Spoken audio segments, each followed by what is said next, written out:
प्रथमं शैलपुत्री, द्वितीय ब्रह्मचारिणी, तृतीय चंद्रघंटेति, कूष्मांडेति चतुर्थकं, पंचमं स्कंदमातेति, षष्ठमं कात्यायनीश्च, सप्तमं कालरात्रिश्च, महागौरीश्च, अष्टमं नवम सिद्धिदात्रीश्च, नवदुर्गा प्रतीततः। भक्तों की भक्ति और माँ की शक्ति।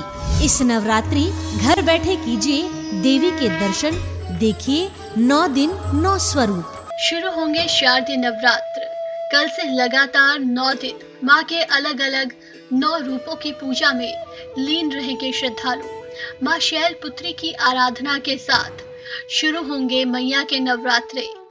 17 अक्टूबर शनिवार से नवरात्र शुरू हो रहे हैं।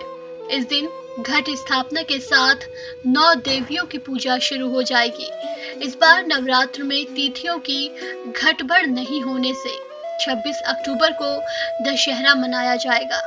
इस नवरात्र में ग्रह नक्षत्रों की शुभ स्थिति के कारण हर दिन शुभ योग बन रहा है। इस कारण नवरात्र में खरीदारी के लिए हर दिन शुभ मुहूर्त रहेगा। माना जाता है कि देवी के इन 9 दिनों के दौरान ही की गई खरीदारी से समृद्धि और सुख बढ़ता है।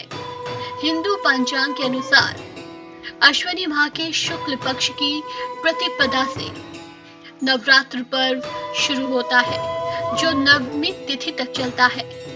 नवरात्रि के पहले दिन जहां शुभ मुहूर्त में घट स्थापना करने का विधान है, तो वहीं आखिरी दिन कन्या पूजन करके व्रत खोला जाता है। नवरात्रि व्रत नियम के अनुसार घट स्थापना के पश्चात पहले दिन मां शैलपुत्री की पूजा की जाती है।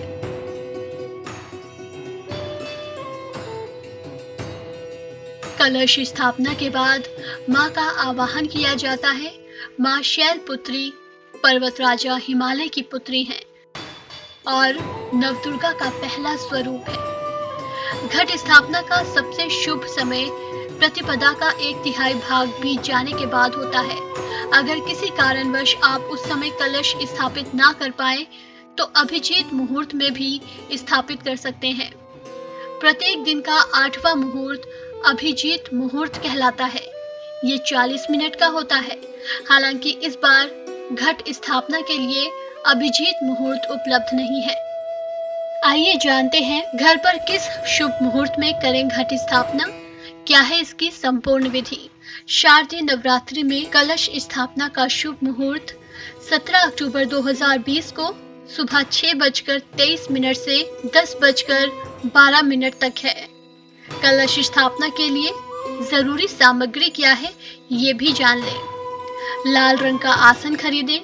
कलश स्थापना के लिए मिट्टी का पात्र लें। जौ, मिट्टी, जल से भरा हुआ कलश, मौली, इलायची, लौंग, कपूर, रोली, साबुत सुपारी, साबुत चावल, सिक्के, अशोक या आम के 5 पत्ते, नारियल, चुनरी, फल फूल, फूलों की माला और माँ के लिए श्रृंगार का सामान। कलश स्थापना की विधि भी जानिए। सबसे पहले एक पात्र लें। उस पात्र में मिट्टी बिछाएं, फिर पात्र में रखी मिट्टी पर जौ के बीज डालकर उसके ऊपर मिट्टी डालें। अब इसमें थोड़े से पानी का छिड़काव करें। अब एक कलश लें, इस पर स्वास्तिक बनाएं, फिर मौली या कलावा बांधें। इसके बाद कलश को गंगा जल और शुद्ध जल से भरें। इसमें साबुत सुपारी, फूल और दुर्वा डालें। साथ ही इत्र, पंचरत्न और सिक्के भी डालें। इसके मुंह के चारों ओर आम के पत्ते लगाएं। कलश के ढक्कन पर चावल डालें। देवी का ध्यान करते हुए कलश का ढक्कन लगाएं। अब एक नारियल लेकर उस पर कलावा बांधें। कुमकुम से नारियल पर तिलक लगाकर नारियल को कलश के ऊपर रखें। नारियल को पूर्व दिशा में रखें। कलश पर स्वास्तिक का चिन्ह जरूर बनाएं।